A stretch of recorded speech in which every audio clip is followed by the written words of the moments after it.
Hi friends, ഇന്ന് ഞാൻ വന്നിരിക്കുന്നത് ഒരു ഫ്ലോർ ക്ലീനറുമായിട്ടാണ്. ഇത് നിങ്ങൾ വിചാരിക്കും ഇതൊരു ലൈസോൾ ആണെന്നല്ല കേട്ടോ. ഇത് ഞാൻ വീട്ടിൽ തയ്യാറാക്കി എടുത്തിട്ടുള്ള ഒരു ഹോം മെയ്ഡ് ഫ്ലോർ ക്ലീനറാണ്. ഇത് ഉപയോഗിച്ച് നമ്മൾ തറ ക്ലീൻ ചെയ്തെടുക്കുകയാണെങ്കിൽ ഈച്ച ശല്യം, അതുപോലെ പാറ്റ, പല്ലി ഒന്നും തന്നെ നമ്മുടെ വീട്ടിലുണ്ടാവുകയില്ല. വീട് നിറച്ച് നല്ല സുഗന്ധമായിരിക്കും. മാത്രമല്ല, ഒരു മാസത്തിൽ കൂടുതൽ നമുക്കിത് ചീത്തയാകാണ്ട് ഉപയോഗിക്കാനായിട്ടും കഴിയും. അപ്പം ഇത് തയ്യാറാക്കി എടുക്കുന്നത് നമ്മുടെ വീട്ടിൽ തന്നെയുള്ള കുറച്ച് സാധനങ്ങളാണ് കേട്ടോ. വീട്ടിനുള്ളിലും പറമ്പിലും ഒക്കെയുള്ള കുറച്ച് സാധനങ്ങൾ ഉപയോഗിച്ചിട്ടാണ് ഇത്രയും എഫക്റ്റീവ് ആയിട്ടുള്ള ഒരു ഫ്ലോർ ക്ലീനർ തയ്യാറാക്കി എടുക്കുന്നത്. അപ്പോൾ ഇത് എങ്ങനെയാണ് തയ്യാറാക്കി എടുക്കുന്നത് നമുക്ക് നോക്കാം. നിങ്ങൾ വീഡിയോ സ്കിപ്പ് ചെയ്യാണ്ട് കാണാം. ഇഷ്ടപ്പെടുകയാണെങ്കിൽ തീർച്ചയായിട്ടും ഫ്രണ്ട്സിനും ഫാമിലിക്കൊക്കെ ഒന്ന് ഷെയർ ചെയ്യണം. ആദ്യമായിട്ട് കാണുന്ന കൂട്ടുകാരാണെങ്കിൽ സബ്സ്ക്രൈബ് ചെയ്യാനും മറക്കരുത്. അപ്പോൾ നമുക്ക് വീഡിയോയിലേക്ക് പോകാം. 100% അണുവിമുക്തവും അതുപോലെ തന്നെ നമ്മുടെ വീട്ടിനുള്ളിലുള്ള കൊതുക്, പാറ്റ, പല്ലിയൊക്കെ ഓടിക്കാൻ പറ്റുന്ന നല്ല എഫക്റ്റീവായിട്ടുള്ള ഈ ഒരു ഫ്ലോർ ക്ലീനർ തയ്യാറാക്കാൻ നമുക്ക് ആദ്യമായിട്ട് വേണ്ടത് കുറച്ച് ആര്യവേപ്പിലയാണ് കേട്ടോ. ഞാനിത് നല്ലതുപോലെ കഴുകി എടുത്ത് കൊണ്ടുവന്നിട്ടുണ്ട്. ഇനി ഇതിൻ്റെ ഇലകളൊക്കെ അടർത്തിയെടുത്ത് നമുക്കൊരു മിക്സിയുടെ ജാറിലേക്ക് ഇട്ട് കൊടുക്കാം. ഏകദേശം ഞാനിവിടെ ഒരു 2 പിടി ആര്യവേപ്പിൻ്റെ ഇല എടുത്തിട്ടുണ്ട്. ഇതിലേക്ക് നമുക്ക് കുറച്ച് വെള്ളം കൂടി ചേർത്ത് നല്ല പോലെ ഒന്ന് അരച്ചെടുക്കണം.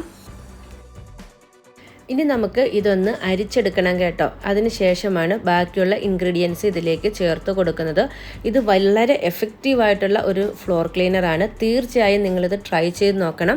ഒരു മാസത്തിൽ കൂടുതൽ ഇത് കേടാകാണ്ട് നമുക്ക് സൂക്ഷിക്കാനായിട്ട് കഴിയും. ഞാനിവിടെ അതേ കുറച്ച് വെള്ളം കൂടി ചേർത്തിട്ട് നമ്മൾ അരച്ചെടുത്ത ആ അരിവേപ്പിൻ്റെ ഇല നല്ലതുപോലെ ഒന്ന് അരിച്ചെടുത്തിട്ടുണ്ട്. ഇനി ഞാൻ ഇതിലേക്ക് കുറേ വെള്ളം കൂടി ചേർത്ത് കൊടുക്കുന്നുണ്ട് കേട്ടോ. ഏകദേശം 1 ലിറ്ററോളം വെള്ളം ഞാൻ ചേർത്ത് കൊടുക്കുന്നുണ്ട്. ഇനി നമുക്ക് ഇതിലേക്ക് വേണ്ടത് കുറച്ച് പട്ടയാണ്. അത് നല്ലതുപോലെ ഒന്ന് പൊടിച്ചെടുക്കണം. പട്ടയൊക്കെ ചേർക്കുന്നത് കൊണ്ട് തന്നെ വീട്ടിനുള്ളിൽ പാറ്റയുടെയോ അതുപോലെ തന്നെ പല്ലിയുടെയോ ഒന്നും ശല്യം ഉണ്ടാവില്ല കേട്ടോ. ഈ ഒരു ഫ്ലോർ ക്ലീനർ ഉപയോഗിച്ചിട്ട് നമ്മൾ തറ തുടച്ചെടുക്കുകയാണെങ്കിൽ. പിന്നെ വേണ്ടത് കുറച്ച് കർപ്പൂരമാണ്. ഒരു 4-5 പീസ് കർപ്പൂരം കൂടി ഞാൻ ഇതിലേക്കിട്ട് പൊടിച്ച് നമ്മൾ നേരത്തെ തയ്യാറാക്കി വെച്ചിരുന്ന ആര്യവേപ്പിൻ്റെ വെള്ളത്തിലേക്ക് ഇട്ട് കൊടുക്കുന്നുണ്ട്. നമ്മളിപ്പം ലോഷൻ തയ്യാറാക്കാനായിട്ട് എടുത്തിട്ടുള്ള പട്ടയായാലും ആര്യവേപ്പായാലും അതുപോലെ തന്നെ കർപ്പൂരമായാലും നല്ല അണുനാശിനിയാണ്. പണ്ടൊക്കെ നമ്മുടെ വീട്ടിൽ കന്നുകാലിയുടെയൊക്കെ പുറത്ത് കൊതുക് കടിക്കാതിരിക്കാനായിട്ട് നമ്മൾ ആര്യവേപ്പിൻ്റെ ഇല അരച്ച് തേക്കുമായിരുന്നു. അതുപോലെ തന്നെ ആര്യവേപ്പ് ഇതുപോലെ ഇടിച്ച് പിഴിഞ്ഞ് അതിൻ്റെ നീരെടുത്തിട്ട് നമ്മൾ തൊഴുത്തിൻ്റെ ചുറ്റുമൊക്കെ തളിച്ചു കൊടുക്കുമായിരുന്നു, ഈച്ചയും അതുപോലെ തന്നെ കൊതുകുമൊക്കെ ഓടിക്കാനായിട്ട്. ഇടിച്ചെടുത്ത കർപ്പൂരവും പട്ടയും കൂടെ നമ്മൾ തയ്യാറാക്കി വെച്ചിരുന്ന ആര്യവേപ്പിൻ്റെ വെള്ളത്തിലേക്ക് ചേർത്ത് കൊടുത്തിട്ട് ഞാനിത് നല്ലതുപോലെ ഒന്ന് തിളപ്പിച്ചെടുക്കുന്നുണ്ട്. ഏകദേശം ഒരു 5 മിനിറ്റോളം ഞാനിത് തിളപ്പിച്ചെടുക്കുന്നുണ്ട് കേട്ടോ. അതിനുശേഷം ഞാനിതിലേക്ക് ചേർത്ത് കൊടുക്കുന്നത് 3 ടേബിൾ സ്പൂണോളം കല്ലുപ്പാണ്.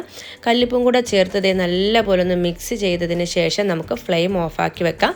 ഇനി ഇത് തണുത്തതിന് ശേഷം നമുക്ക് ഒന്നുകൂടി ഒന്ന് അരിച്ചെടുക്കണം. അപ്പം ദേ ഇവിടെ നമ്മുടെ ലോഷൻ നല്ലതുപോലെ തണുത്ത് കിട്ടിയിട്ടുണ്ട്. ഇനി ഞാനിത് തുണി ഉപയോഗിച്ചിട്ടാണ് കേട്ടോ നല്ലതുപോലെ ഒന്ന് അരിച്ചെടുക്കുന്നത്.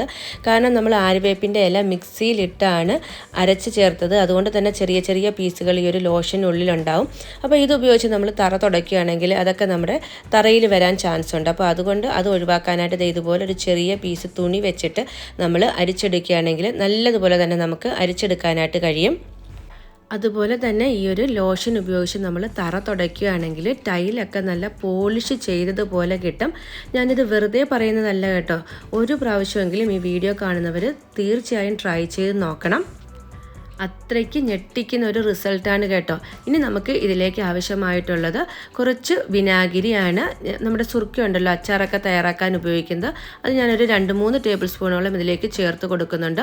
വിനാഗിരി കൂടി ചേർക്കുന്നത് കൊണ്ട് തന്നെ നമ്മുടെ ലോഷൻ ഒരു മാസത്തിലേറെ കേടാകാണ്ടിരുന്നു കൊള്ളും. പിന്നെ ഞാൻ ഇതിലേക്ക് ചേർത്ത് കൊടുക്കുന്നത് 2-3 തുള്ളി പുൽത്തൈലമാണ്. ഇത് തികച്ചും ഓപ്ഷണലാണ് കേട്ടോ. നമ്മുടെ ലോഷനൊരു മണം കിട്ടാൻ വേണ്ടിയാണ് ഞാനിത് ചേർത്ത് കൊടുക്കുന്നത്. ഇത് ഇല്ലെങ്കിലും നമ്മുടെ ലോഷന് കർപ്പൂരത്തിൻ്റെ ഒരു മണം ഉണ്ടായിരിക്കും. അപ്പോൾ അത് നമ്മുടെ എഫക്റ്റീവായിട്ടുള്ള 100% അണുക്കളെ കൊല്ലാൻ കഴിയുന്ന, വീട്ടിനുള്ളിലുള്ള പാറ്റയും കൊതുകും പല്ലിയൊക്കെ തുരത്താൻ കഴിയുന്ന ലോഷൻ ഇവിടെ റെഡി ആയിട്ടുണ്ട്.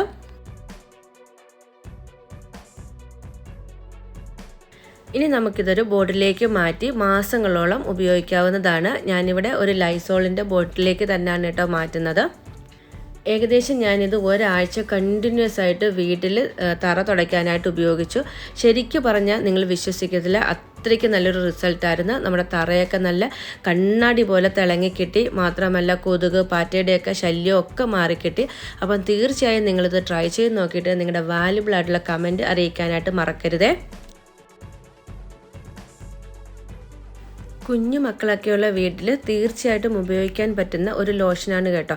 കാരണം കെമിക്കലുകൾ ചേർത്തുള്ള ലോഷൻ ഉപയോഗിച്ച് നമ്മൾ തറ തുടയ്ക്കുകയാണെങ്കിൽ പലതരത്തിലുള്ള അലർജിക് പ്രോബ്ലംസുകൾ ഉണ്ടാകാനുള്ള ചാൻസ് ഉണ്ട്.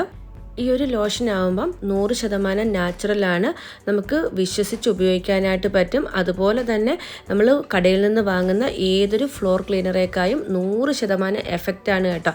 തറ വൃത്തിയാകും എന്ന് മാത്രമല്ല, വീട്ടിനുള്ളിലുള്ള ക്ഷുദ്രജീവികളുണ്ടല്ലോ, കൊതുക് പാറ്റ പല്ലി പോലുള്ളവയൊക്കെ ഓടിക്കാനും കഴിയും. അപ്പോൾ എല്ലാവരും ഇതൊന്ന് ട്രൈ ചെയ്ത് നോക്കണം. അപ്പോൾ നമ്മുടെ ഇന്നത്തെ ഈ ഒരു ചെറിയ വീഡിയോ വൈൻഡപ്പ് ചെയ്യാം. ഈ വീഡിയോ നിങ്ങൾക്ക് എല്ലാവർക്കും യൂസ്ഫുൾ ആയെന്ന് തന്നെയാണ് ഞാൻ വിശ്വസിക്കുന്നത്. യൂസ്ഫുൾ ആയിട്ടുണ്ടെങ്കിൽ തീർച്ചയായും ഫ്രണ്ട്സിനും ഫാമിലിക്കും ഒക്കെ ഒന്ന് ഷെയർ ചെയ്യണം.